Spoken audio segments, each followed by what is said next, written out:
In 1979, when the organisation was set up, it was called the Northern Ireland Intermediate Treatment Association.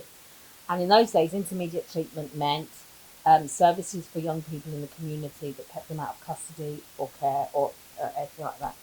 But by the middle of the 90s, it didn't mean anything to anyone. One of the first things the board of directors told me to do was to get the name changed. I can't remember where Include Youth came from, but it was chosen by the staff, the board, and the young people of the organisation. So my involvement with Include Youth was as its director for 16 and three quarter years.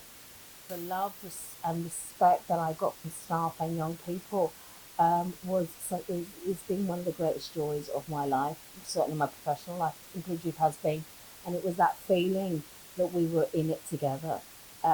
So I can talk about the time when young people stood up in conferences and said like it was. I can talk about when a young person got their first certificate and just waved it around the place. Or I can talk about so many stories and so many faces, but it all just melds into one big ball of loveliness. Northern Ireland's a very different place from 1979. 1979 was the time of the Troubles.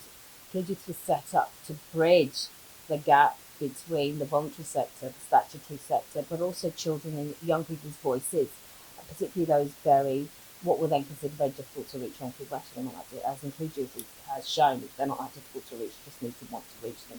The world has changed, and Include Youth, hopefully, what I've seen since I left in the last 4 years, I've seen Include Youth evolve quite amazingly, much almost more than the last 5 years when I was there. I think it's been quite astonishing how Include Youth has worked with the current climate.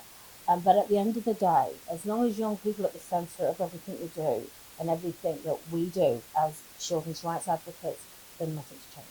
As long as we keep them at the centre, then we progress. And that's what I learned from Include Youth, about